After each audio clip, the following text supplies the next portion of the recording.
Bienvenidos a Historiar. Este podcast fue creado y producido por la ASAI, Asociación Argentina de Investigadores de Historia. Un podcast sobre historia argentina, latinoamericana y mundial.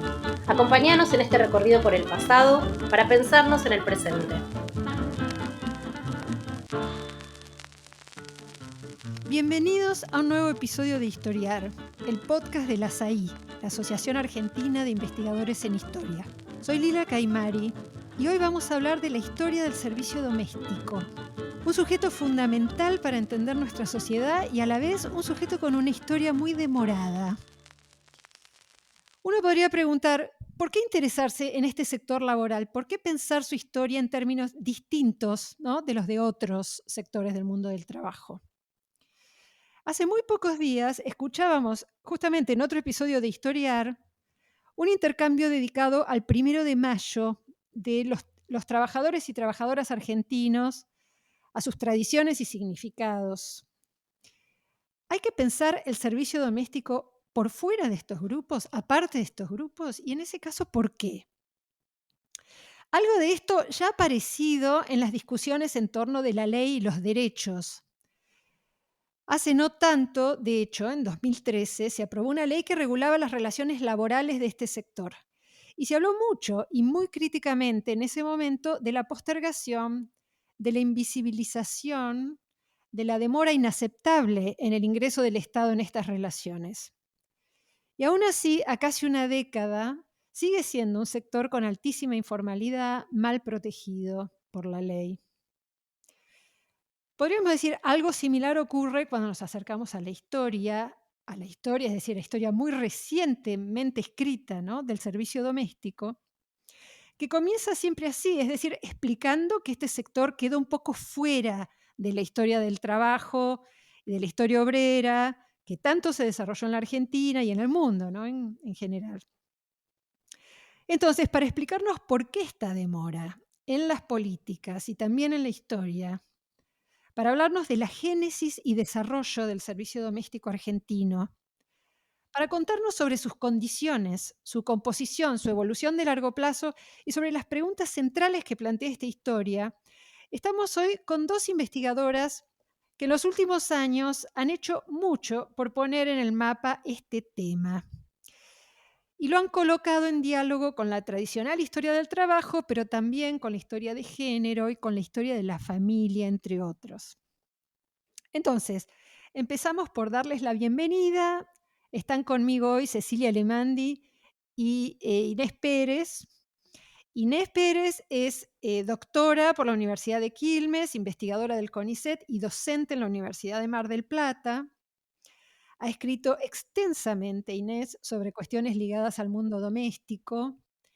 Es autora, para empezar, de un libro muy importante, El hogar tecnificado, familia, género y vida cotidiana, entre 1940 y 1970.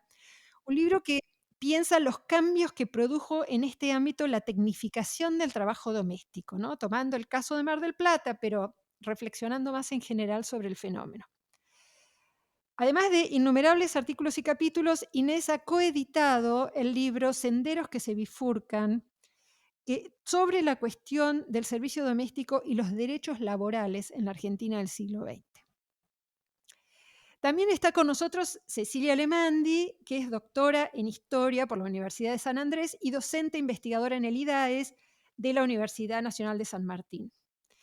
Entre sus numerosos trabajos sobre la historia del servicio doméstico en Buenos Aires, sobresale sobre todo su libro multipremiado, Sirvientes, criados y nodrizas, una historia del servicio doméstico en la ciudad de Buenos Aires, entre fines del siglo XIX y principios del XX, y también sus artículos posteriores, sobre todo sobre dimensiones particulares de este mundo laboral, en especial sobre la infancia trabajadora, las amas de leche y la cuestión de la distribución de indígenas como sirvientes, como servicio doméstico por la sociedad de beneficencia.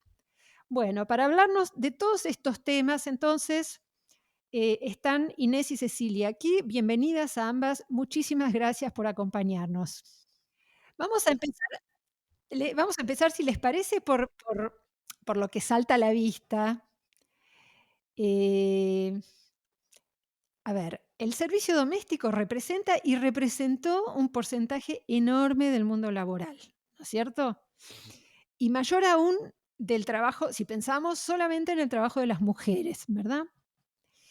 Y sin embargo, ha costado muchísimo pensarlo, ha costado muchísimo convertirlo en objeto de estudio y también en sujeto de protección, ¿no? De sujeto de derechos.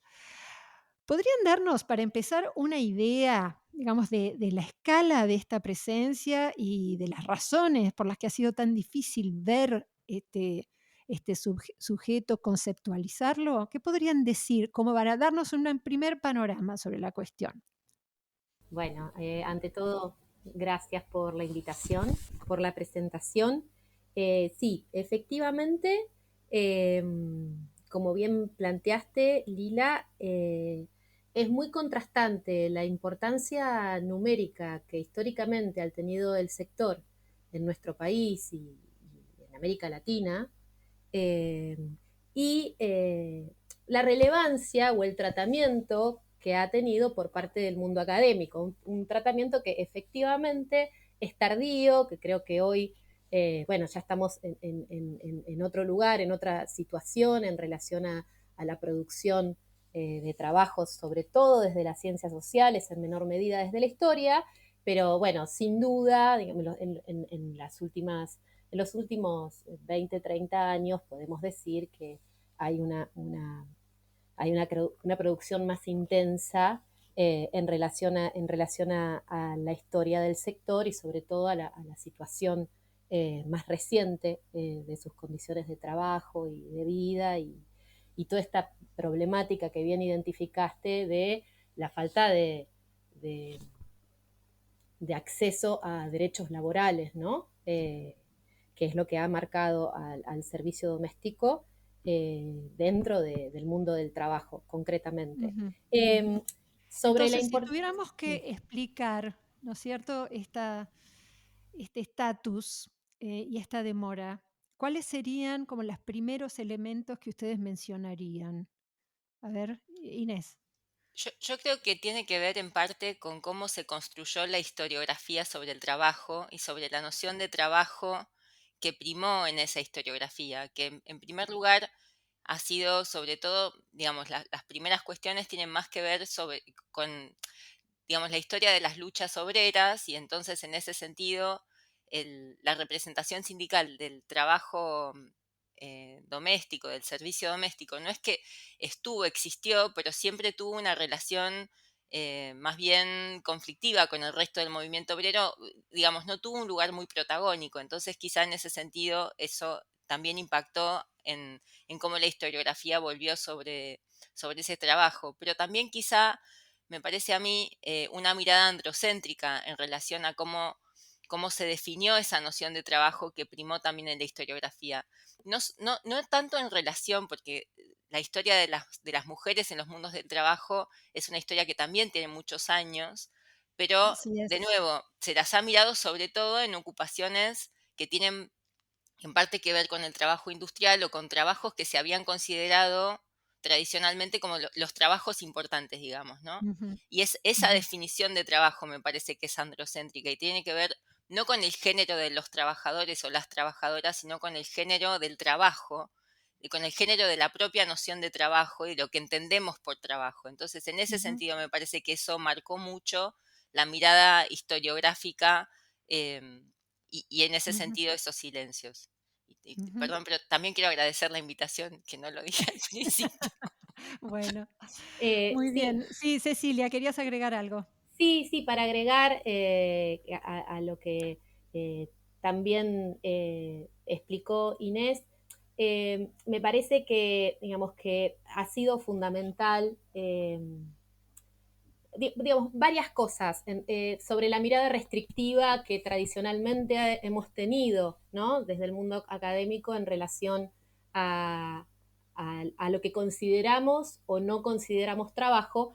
Me parece que ha sido esencial, digamos, por un lado, el desarrollo de la demografía histórica, ¿sí? Ujú, Sobre todo que empezó a pensar, digamos, procesos migratorios, procesos de urbanización, dinámicas familiares, ¿sí? Y empezó a encontrarse de forma tangencial, sin querer incluso buscarlo, digamos, al servicio doméstico como un sector importante para nuestro país y para nuestra región.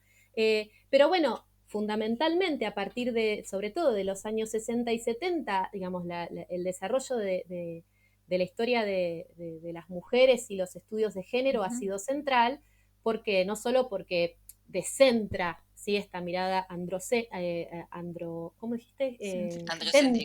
Androcéntrica, sino sobre todo porque no solo empieza a identificar nuevos grupos sociales, sino nuevos escenarios, ¿no? Y ahí me parece como muy importante destacar la importancia, digamos, de esos estudios, que esos estudios le otorgaron a lo doméstico, ¿no? Y el potencial político, analítico, historiográfico, bueno, académico, que desde entonces encontramos. ¿Por qué?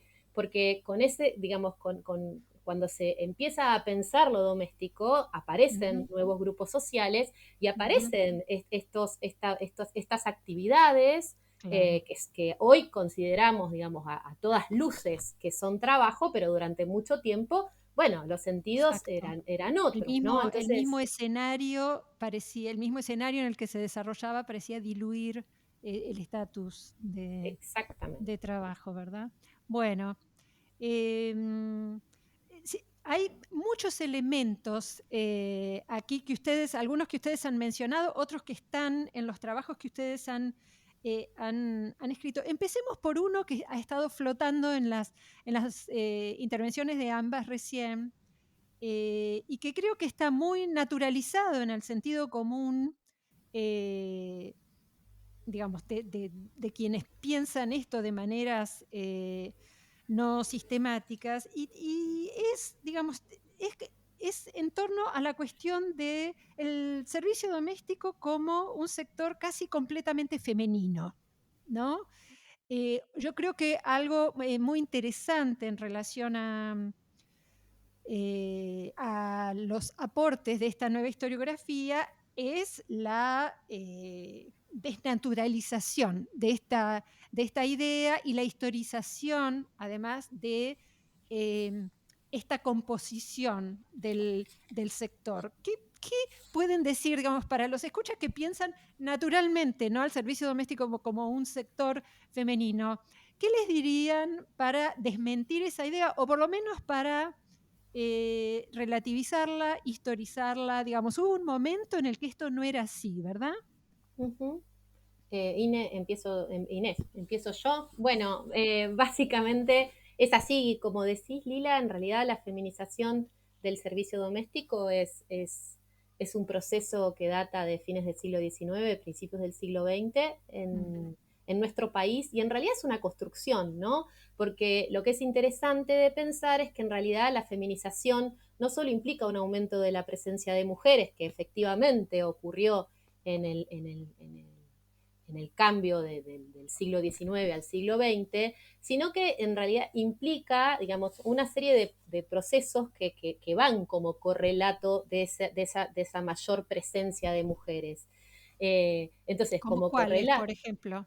Ahí va, como correlato, por ejemplo, podemos pensar un proceso de desvalorización económica y social. Como correlato podemos pensar un proceso de simplificación de las ocupaciones que forman parte del sector y de cierto enclaustramiento en realidad de los trabajos de servir o en realidad del trabajo doméstico en el ámbito doméstico, cosa que antes no ocurría, porque en realidad los trabajos de servir, incluso los sirvientes, ¿sí?, realizaban trabajos dentro y fuera del mundo doméstico. Y también, digamos, hay un... Sí, perdón, y de la mano también de la desvalorización económica y social viene en realidad toda una cuestión que tiene que ver con la naturalización de esos trabajos como funciones femeninas. Entonces ahí digamos, la dimensión del género del trabajo y esa construcción, digamos, me parece que es clave para entender el proceso de feminización. Por supuesto, Inés puede decir muchísimo más al respecto. A ver. A ver, ¿qué podés agregar, Inés? Sí. No, yo voy a avanzar sobre otros puntos igual, pero me parece que forman parte de la misma explicación, digamos, de la explicación de la feminización, porque esa feminización no es, digamos, no es espontánea, quiero decir, no es, ocurre porque va de la mano de un proceso también de segmentación de esas ocupaciones. Entonces, esas Ujú, ocupaciones que Ceci identificaba como parte del servicio doméstico a fines del siglo XIX empiezan a desmarcarse del servicio doméstico en la medida en que se van sancionando distintas legislaciones que crean, que reconocen derechos laborales para ciertos grupos de trabajadores y que ¿cómo van cuáles, por excluyendo. ejemplo? ¿Cómo cuáles? Que los choferes, ¿qué grupos, digamos, en qué grupos sociales están pensando cuando Bueno, hablamos de este sector más diverso a fines del siglo XIX?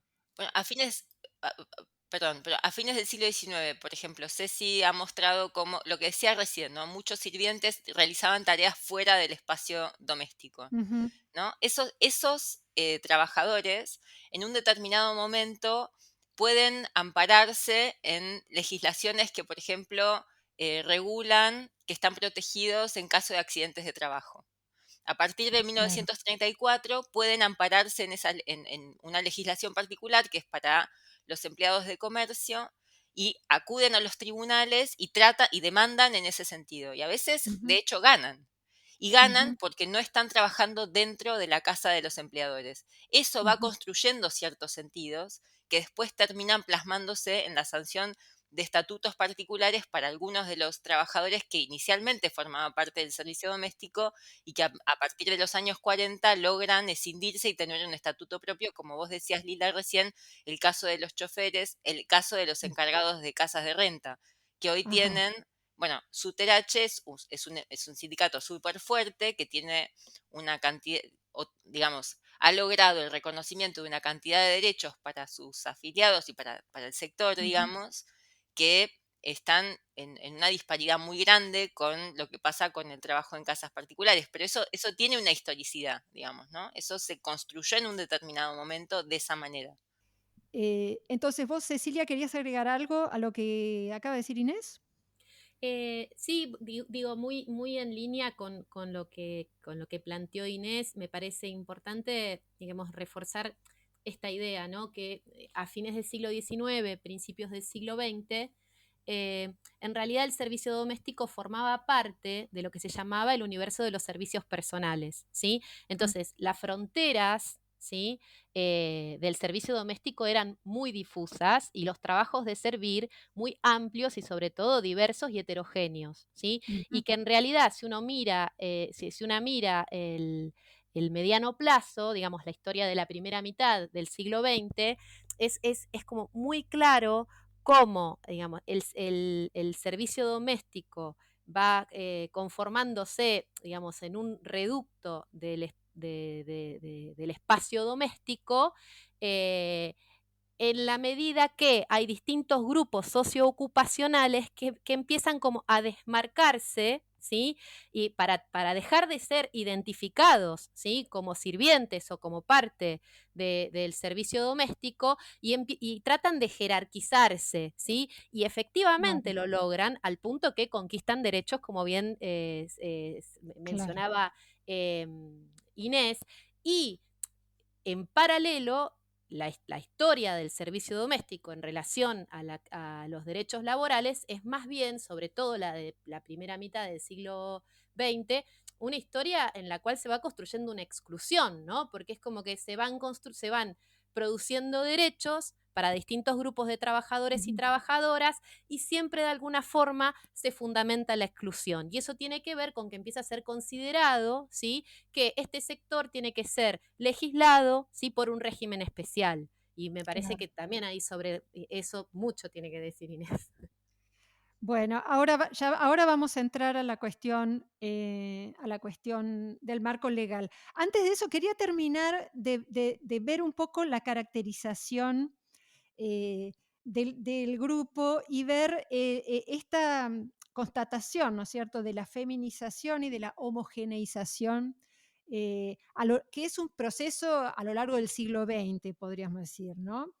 Eh, ¿Cuánto incide en esto el cambio en la naturaleza de las tareas en el hogar y la cuestión de la tecnificación del trabajo doméstico? ¿Qué lugar le darían ustedes a este factor en este cambio? Yo creo que, bueno, justamente había una imagen, hubo una imagen bastante recurrente de la idea de que justamente la tecnificación del hogar iba a lograr eh, casas sin sirvientes. Lo que sí, eso yo creo que no ocurrió. De hecho, el servicio doméstico siguió siendo la principal ocupación de las mujeres en el mercado de trabajo durante todo el siglo XX. em, Más o menos el porcentaje a mediados del siglo XX era el 30% de las mujeres que participaban dentro del mercado de trabajo o del Ujú. mercado de trabajo, y ese porcentaje bajó un poco, pero porque crecieron otras ocupaciones femeninas hacia la década del 60 y se mantuvo relativamente estable en el 20% durante el resto del siglo, lo cual da cuenta de que la tecnificación en algún punto no supuso un reemplazo del servicio doméstico. Lo que sí marcó, pero me parece que, no sé si tampoco tiene tanto que ver con la tecnificación, aunque sí con cambios en términos más generales en los modos de habitar. Entonces, quienes empleaban sirvientes dejaron de ser solamente hogares de las élites que tenían una enorme cantidad de sirvientes especializados en distintos tipos de tareas para generalizarse el empleo en los sectores medios de una empleada, a veces dos, pero con tareas mucho más simplificadas y Claro. más, digamos, equiparables también a las labores del ama de casa en algún punto, ¿no? Estamos Eh, hablando de los años 30, 40, es decir, del mediado siglo XX, ya podemos describirlo en esos términos, ¿verdad? ¿Es Exactamente. así? Ujú, Sí, y lo que también ocurrió, que por ahí también es significativo en algún punto, es que es la promoción de ciertos artefactos, porque bueno, si pensamos la tecnificación no solo tiene que ver con la incorporación de nuevos artefactos de los electrodomésticos o tal, sino también de nuevos combustibles y de nuevas tecnologías en términos más generales en el hogar, ¿no? Pero la ujú, expansión del consumo de los electrodomésticos se apoyó mucho en la figura de la empleada doméstica. De hecho, se promocionaban en muchos casos como eléctricos servidores. Y eso claro, es significativo porque da cuenta de que la idea de tener un sirviente o una sirvienta era ujú, parte de la construcción de una identidad de clase media. O sea, claro, el anuncio apuntaba a esa imagen, ujú, ¿no? Se apoyaba un poco en esa imagen y promovía el consumo de estos artefactos también como bienes de estatus. Pero lo que da cuenta también de eso que decíamos, ¿no? Ese no reemplazo no solo tiene que ver con que en algún punto los artefactos domésticos no logran resolver el trabajo que es necesario realizar en el ujú, hogar, porque no lo logran, sino también con esta idea de que tener a alguien trabajando en tu casa es parte de cómo se negocian y cómo se construyen las identidades de clase y las asimetrías sociales. Y el claro, imaginario en torno de qué es pertenecer a la clase media. claro. Em, y para cerrar un poco esta primera parte como de caracterización general, ¿qué podrían decir ustedes en relación a la evolución del perfil sociodemográfico, digamos, de este sector? ¿No es cierto? ¿Qué grupos sociales, étnicos lo compusieron? Digamos, si tuviéramos que trazar una línea larga que va desde la explosión, digamos, del sector, ¿no es cierto? Que es una explosión también urbana, ¿no? De fines del siglo XIX, y pensáramos las primeras décadas del XX, etcétera. ¿Cómo caracterizarían a los grupos socioétnicos que poblaron las filas de este sector? Sí. Cecilia. Em, sí, bueno, en relación al perfil sociodemográfico, yo digamos, iría un poquitito más atrás en el Ujú, sentido de plantear que en realidad los trabajos de servir, el servicio doméstico, durante el siglo XIX, estaban en manos de, habíamos dicho, ¿no? Ya de mujeres y de varones, ¿sí?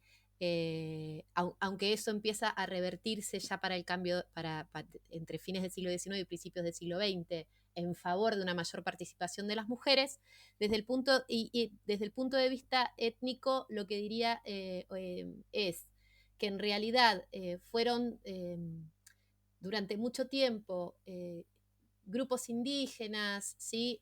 Afrodescendientes, esclavizados, no esclavizados, libertos, mestizos, ¿sí? Zambos, los que formaron parte del sector, según la región también, pero que sobre todo ya en la segunda mitad del siglo XIX empieza a ser importante la presencia de la inmigración europea, no así tanto de la inmigración de países limítrofes. Y esto digamos, es muy claro ya para 1870, con el primer censo, por ejemplo, la presencia de italianos, franceses y españoles, varones y mujeres, ¿no? Es muy notable, pero hay una marca distintiva, ¿sí? Sobre todo de la relación que va a tener, sobre todo la población de origen español, ¿no? Que ya para 1895 supera a la población nativa dentro del servicio doméstico. Y esto va a perpetuarse, ¿sí? Entonces, en realidad, hay distintos flujos, eso es lo que quiero marcar. Lo que pasa es que depende del momento, hay una mayor presencia de unas o de otros, ¿sí? Pero en realidad esto no implica que hayan desaparecido del sector ni los indígenas o las indígenas, tampoco así los afrodescendientes, sino que, bueno, en términos relativos el impacto migratorio es enorme. Y también acá hay que hacer una diferenciación, y que eso es, digamos, muy claro para la región litoral, ¿no? Pero que si tuviéramos que hablar del norte, por supuesto, digamos, el impacto de la inmigración europea es mucho menor. Entonces, claro, digamos, para hacer, en ese sentido, digamos, estoy hablando sobre todo, digamos, de la región litoral, ¿no? Por los estudios que hay en relación a Córdoba o la provincia de Buenos Aires o incluso Buenos Aires, digamos, esto es así. Y bueno, y después me parece que hay un cambio en el perfil, sobre todo a partir de los años 30, donde empieza a ser más importante, donde empiezan a ser más importantes las inmigraciones internas. Claro, exactamente. Y si uno, bueno, ahí Inés me va a ayudar, pero después hay otro hito importante, que es sobre todo a partir de los años 60, que ahí empieza a ser importante también el flujo de mujeres, ya ahí muy claramente feminizado el sector, de países limítrofes, ¿no? Y eso va a ser así, incluso se va a consolidar en los años 90, y hay un cambio otra vez en el patrón, ¿no? Porque empieza a haber una tendencia a la disminución de la participación de trabajadoras migrantas después de los años 2000, ¿está? Y entonces, bueno, es como que yo lo plantearía más o menos en esos términos, no sé, Inés. Bien. No, solo agregar que en la actualidad el porcentaje de migrantes en el sector es relativamente bajo cuando se lo compara con otros países, sobre todo con países del norte. Hay en general, en Estados Unidos, en Canadá, en Europa, hay una idea de que es un sector, claro, porque en esos países, en esos lugares, efectivamente es un sector con una presencia muy importante de migrantes. Entonces esperan que eso también ocurra en América Latina, y eso en América Latina ocurre menos. En Argentina es menos del 10% la proporción de migrantes que trabajan en el sector en la actualidad, que no es menor, pero de migrantes de países vecinos, querés decir. en general sí son de países vecinos, pero de migrantes en términos generales. Generales es menor. Bien. Sí. Bueno, hacemos una pausa, si les parece, y retomamos entonces con otras dimensiones de la historia del servicio doméstico. Este es el podcast de ASAIG, la Asociación Argentina de Investigadores en Historia. Te invitamos a asociarte y a seguirnos en las redes, en Twitter, en Facebook e Instagram. Toda la información sobre la asociación la puedes encontrar en nuestra página asaig.org. historiar.org.ar. Te esperamos todos los sábados con un nuevo episodio de Historiar, sobre los grandes temas de nuestro pasado, abordados por especialistas e historiadores profesionales de manera cordial pero rigurosa. Seguimos con nuestro episodio de hoy. Bueno, entonces, veníamos hablando del perfil general del grupo laboral, de este sector laboral, de las razones principales, al menos, del cambio de este perfil. A menudo oímos decir que el Estado ha estado ausente, que ha habido poca intervención estatal en la regulación de las relaciones entre trabajadores y empleadores, ¿no? ¿Hasta qué punto es esto cierto y cuáles serían los hitos principales de este cambio? ¿Qué pueden decir sobre esto? Es interesante la pregunta porque en realidad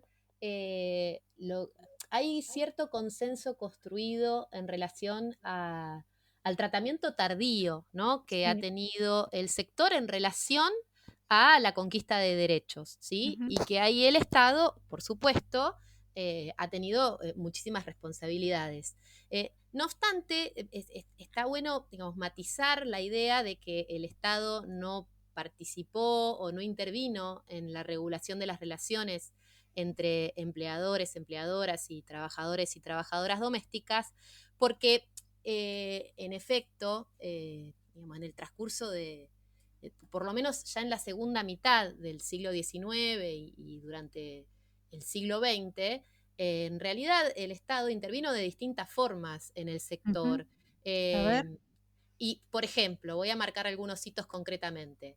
En la segunda mitad del siglo XIX, a partir de la sanción del Código Civil, pero antes también, en realidad la regulación de las relaciones entre empleadores y sirvientes, o entre patrones y sirvientes, podríamos decir, estaba en manos de la policía, antes de la creación de la municipalidad y después del municipio, ¿no? Ujú. Entonces, ahí la dimensión municipal del Estado estuvo interviniendo en la regulación de esas relaciones concretamente. Después, digamos, el Estado intervino. Estuvimos hablando antes de cómo se construyó la exclusión del sector en relación a los derechos laborales. Bueno, ahí el Estado también estuvo interviniendo de forma efectiva para negar, digamos, esos derechos, ¿sí?, concretamente.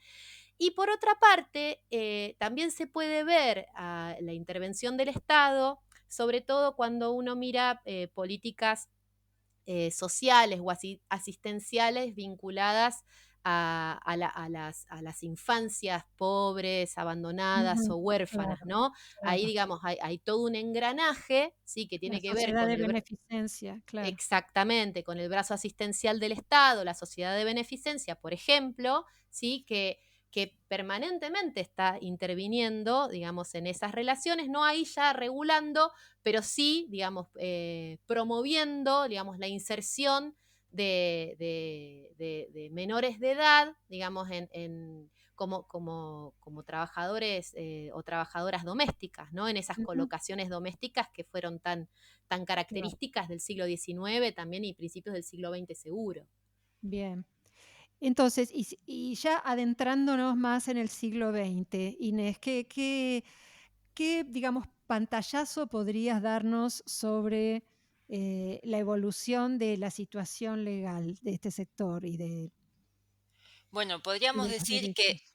sí, que a partir de los años 20 se presentan una cantidad de proyectos de ley, en general de la mano de diputados socialistas, para regular el sector. Ahí se introduce por primera vez la idea del régimen especial, esta idea de que el sector tiene que ser regulado a partir de una ley específica, una ley Ujú. distinta de la que regulan a otros trabajos, sobre todo por dos ideas, aunque no siempre en todos los proyectos se argumenta de la misma manera, pero hay dos ideas que aparecen de manera recurrente y que tienen que ver, por un lado, con la ausencia de lucro, es decir, cómo los empleadores no obtienen lucro gracias al trabajo de Ujú, estos empleados, y por otro mm, lado, cómo necesariamente hay que regularlo con una ley específica porque se da una situación de convivencia que es singular, que no se da en otros tipos de trabajo y que requiere entonces que el Estado lo mire de una manera particular.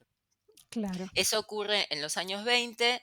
En 1940 se sanciona una ley que permite incluir a los trabajadores domésticos, pero que no tienen solo una relación personal, o sea, un servicio personal hacia el empleador, permite que se amparen en algunos, que los cubran, que los amparen algunos derechos Mm, laborales, como la ley de accidentes de trabajo.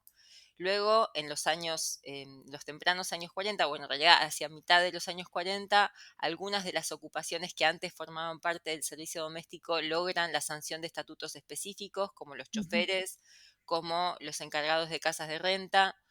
ujú, Luego, otro hito importante es la sanción. Bueno, en realidad, el hito importante que habitualmente se olvida es la media sanción que obtiene en 1955 un proyecto de la diputada peronista Delia Parodi para regular el ujú, sector, que no termina siendo sancionado porque el golpe de Estado del mm, 55, y mm, después la sanción en 1956 del decreto ley que va a regular al servicio doméstico hasta el 2013. hasta el Eh, 2003. sí, y Ujú, hay algunas cosas interesantes para ver que ha trabajado Ania Tiziani, comparando el proyecto de Delia Parodi y el proyecto que finalmente fue sancionado por Aramburu Rojas.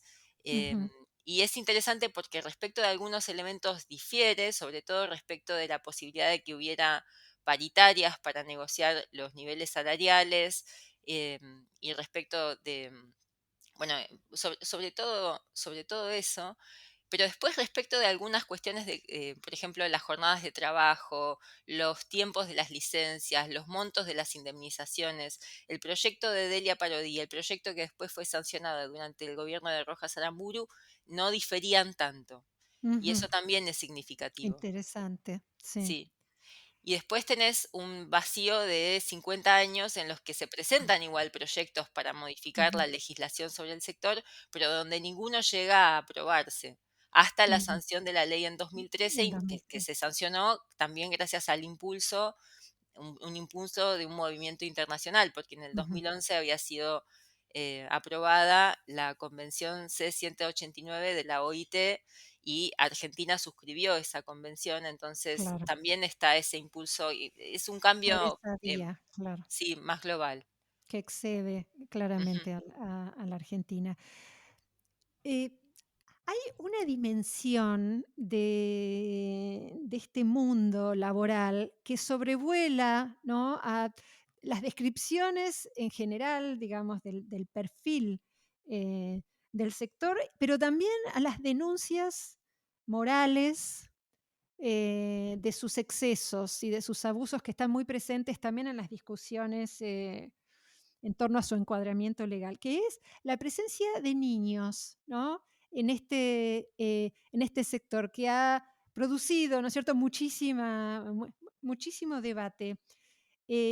¿Por qué es esto tan importante? ¿Cómo describirían ustedes esta presencia en términos de em, la particularidad de este vínculo laboral con los vínculos familiares, afectivos, eh, en los que está inserto el sector? Cecilia, Eh, bueno, vos sí, has trabajado mucho sobre esta cuestión, ¿verdad? sí, Has sí. encontrado muchos niños He encontrado muchos en tus niños y niñas, fuentes. efectivamente. Sí, lo primero que hay que decir es que hay una dificultad muy grande para poder dimensionar, ¿no?, la presencia efectiva de niños y niñas, y esto tiene que ver con las características de las fuentes, ¿no?, y Ujú, con las que trabajamos. Así y todo, digamos, algo se puede decir porque efectivamente cuando uno empieza a trabajar con distintas fuentes, que no son necesariamente fuentes estadísticas oficiales, bueno, los niños y las niñas aparecen de forma permanente, ¿sí? Para que se den una idea de qué estamos hablando, para 1869, para el primer censo nacional, alrededor, digamos, se hicieron una serie de cuantificaciones y para la ciudad de Buenos Aires, que es el caso más cercano, digamos, para mí, alrededor del 50% de los sirvientes, ¿sí?, no superaban los 20 años de edad, ¿sí? Y alrededor de un cuarto tenía menos de 14 años. Y para 1895, ¿sí?, no superaban los 20 años, ¿sí?, el 30% de los trabajadores del sector en la ciudad de Buenos Aires. Hay estudios también sobre provincia de Buenos Aires y sobre la ciudad de Córdoba que un poco están indicando la misma tendencia. O sea, hay una gran participación de menores de edad en el sector, incluso más participación que en el sector industrial y en el sector comercial, donde ya ahí, digamos, algo se sabía Eso, bastante. claro, exacto. Eso se ha hablado mucho de eso, ¿no? Pero aquí Exactamente. hay una presencia más, más solapada, más oculta, ¿no? Sí, O que se confunde con otra cosa, que se bueno, confunde con una presencia de otro tipo. exactamente, eso tiene que ver en realidad con a ver, con la naturaleza de este sector. ¿Y por qué? Porque en realidad tiene que ver con la juxtaposición del mundo del trabajo con el mundo de la familia, ¿no? Ujú. Y en realidad también con los sentidos que históricamente le hemos atribuido al trabajo. ¿Por qué? Porque en realidad eh, lo que ocurría en esta época, y creo que ahí hay un cambio en la tendencia que podemos marcar recién a partir de los años 20, de 1920 en adelante. En realidad lo que ocurría era que el trabajo doméstico de los menores de edad se confundía con la beneficencia pública, se Ujú. confundía con políticas de minoridad, se confundía también con prácticas de crianza. La verdad es Claro, esa, ¿no? Y en realidad claro, hoy por hoy podemos ver de forma más clara, ¿sí?, que trabajo y crianza iban de la mano, ¿sí? claro. Pero en realidad, en ese momento, ¿sí?, eso que los niños hacían no necesariamente era considerado trabajo, ¿sí? Ujú, Sobre todo la figura de los criados es como y las criadas es muy ilustrativa. ujú. Pero con las colocaciones institucionales de la sociedad de beneficencia pasaba lo mismo, ¿no? Eso era Claro. beneficencia, eso era caridad, ¿sí? Eso Ujú, no era trabajo. Entonces, eh, digamos, había un horizonte o un contexto cultural, ideológico, político que no permitía identificar que eso que hacían esos niños era trabajo. A trabajo. tal punto es Ujú. así que las primeras leyes laborales de protección de las mujeres y los niños tipificaron y caracterizaron, la de 1907 sobre todo, un montón, digamos, de trabajos infantiles que no tenían que ser, al igual que de trabajos de mujeres, y es muy sintomático que en un listado muy exhaustivo que se hace durante el debate parlamentario, concretamente no hay la más mínima referencia a los trabajadores y las trabajadoras del sector, estoy hablando de niños y niñas, porque no, eso no era considerado No era trabajo, trabajo, efectivamente, no ¿sí? era trabajo. Sí. ¿Querés agregar algo, Inés, sobre esto? Sí, porque a mí lo que me parece que es significativo, o una de las cosas que me parece que es significativa de lo que estaba diciendo recién Ceci, es que a pesar de esas transformaciones, porque efectivamente luego el, el- aunque no tenemos, de nuevo, registros que permitan dimensionar esto, es posible pensar que la cantidad de niños y niñas empleadas en el sector bajó a lo largo del siglo XX. De cualquier manera, esas son prácticas que persistieron en el tiempo, y no solo persistieron en tanto que prácticas, sino que siguieron generando sentidos respecto de cómo eran esas relaciones de trabajo. Entonces, todavía en los años 60 es posible encontrar en juicios laborales que los empleadores intentan presentar a las trabajadoras como si la relación que los hubiera unido a quien en ese momento los estaba demandando hubiera sido una relación de crianza y no una relación Ujú. de trabajo. Laboral. Entonces, Ujú. sí, exacto. Entonces se superponen esos sentidos de manera permanente. Claro. em, en el imaginario sobre todo, es algo que persiste durante mucho más tiempo incluso que las prácticas, que también persisten, pero que empiezan a ser mucho más claramente condenadas. Claro. Hay un sentido, digamos, hay una construcción de un sentido común en algún punto que empieza a ver ese tipo de trabajo infantil como un trabajo como un trabajo y que por ser un trabajo hay que evitar, digamos. Exacto. Em, pero de Ujú. cualquier manera persiste esta idea en el imaginario respecto de cuáles son los vínculos que se establecen entre las trabajadoras y quienes las emplean. Ujú. Bueno, nos quedan un par de minutitos. em, a- y me gustaría cerrar parándome en el presente y tratar de pensar una visión en perspectiva, ¿no? Por un lado, bueno, ¿por qué les parece a ustedes que hoy podemos ver estos fenómenos mejor que antes? Bueno, ya algo han dicho, ¿no? ¿Por qué las ciencias sociales y la historia pueden hacerse cargo mejor que antes? Y sobre todo, a partir de la experiencia de investigación de ustedes, de todos estos años de trabajo, y mirando a nuestro alrededor, ¿no? ¿Qué resabios de largo plazo les parece a ustedes que siguen ahí, sedimentados, inamovibles? ¿Y qué cosas les parecen que han cambiado de manera que vale la pena mencionar, de manera más decisiva? Bueno, yo empiezo por la última parte de la pregunta, que tal vez es... Ah, no, sobre la mayor sensibilidad. Bueno, algo dijimos, me parece que ahí tenía poco Sí. que sumar, que agregar. En realidad, bueno, como bien dijo Inés, yo creo que, digamos, en el siglo XX, ¿por qué es importante, digamos, por qué ahora es un tema que está en agenda y por qué podemos pensarlo mejor?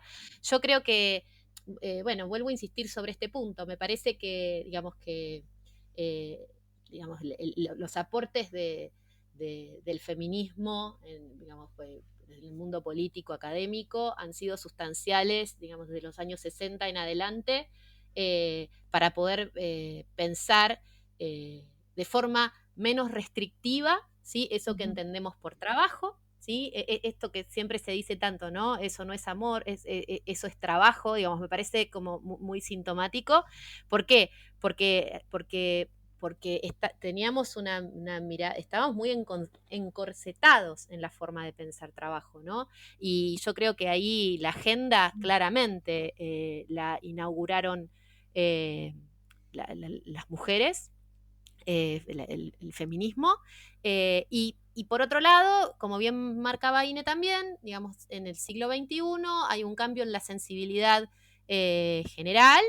Ahí hay un movimiento internacional, la OIT, digamos, tomando la bandera digamos, y hay un gran compromiso regional, esto también hay que decirlo, ¿no? Porque la mayoría de los países, digamos, que adhieren a ese convenio, el 189, digamos, hay una mayoría, digamos, de países de América Latina que están ahí comprometiéndose con mejorar las condiciones de trabajo de las mujeres del sector.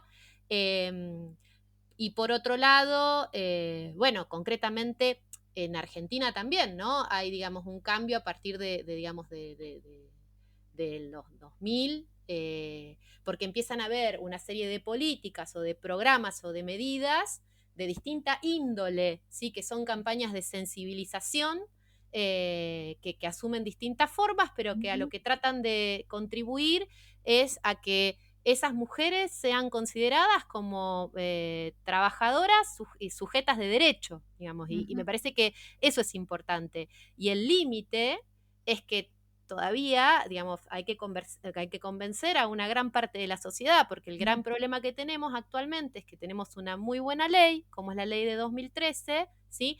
pero no obstante tenemos alrededor de un 75% de trabajadoras no registradas. Entonces, los alcances de la ley, digamos, son, bueno, lamentablemente tiene sus límites, ¿no? Entonces, digo, todavía no es, digamos, creo que hay mucho por hacer, ¿no?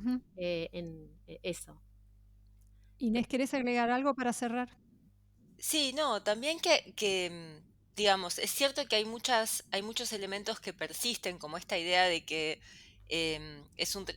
no es un trabajo, que es una ayuda, efectivamente coincido absolutamente con Ceci, con esta idea de que los feminismos han tallado mucho respecto de cambiar esa noción, a pesar de que sigue siendo muy resistida, como se expresa en este altísimo porcentaje de no registración. Pero también me parece que hay otros elementos que fueron cambiando a lo largo del tiempo y que muchas veces no se los toma en cuenta, que tienen que ver sobre todo con el tipo de relaciones que predominan en el mercado de trabajo en el sector. Y lo que creció mucho desde la década del 70, por lo menos, es el trabajo con retiro, el trabajo que implica una jornada de trabajo, pero no la convivencia con los empleadores. Y lo que creció sobre todo mucho en los últimos tiempos es el trabajo por horas, un trabajo que tiene jornadas relativamente más cortas. De hecho, en la actualidad la dificultad, o una de las dificultades grandes que también encontramos, no solo tienen que ver con esa resistencia de los empleadores a conceptualizar el trabajo de las trabajadoras de casas particulares como trabajo, sino con la dificultad de la registración de las trabajadoras que tienen jornadas de trabajo muy cortas, sobre todo las que tienen jornadas de trabajo de menos de 16 horas semanales. Claro. Entonces también hay un elemento que hay que tener en vista, sobre todo a la hora de pensar políticas públicas y lograr su efectividad. Bueno, evidentemente esta historia sigue en movimiento y hay todavía muchísimo por explorar, así que habrá novedades. Muchísimas gracias a ambas, en todo caso, por ayudarnos a pensar este tema tan importante en perspectiva larga y también en nuestro presente. No, muchas gracias a vos por la invitación, Lila. Un placer enorme estar acá. Sí, muchísimas gracias por la invitación y bueno, por otros encuentros más. Hasta la próxima, entonces. Y a ustedes les decimos hasta pronto. Los esperamos en una próxima charla de Historiar, el podcast de la SAI, sobre los problemas que piensan historiadoras e historiadores de hoy. Hasta la próxima.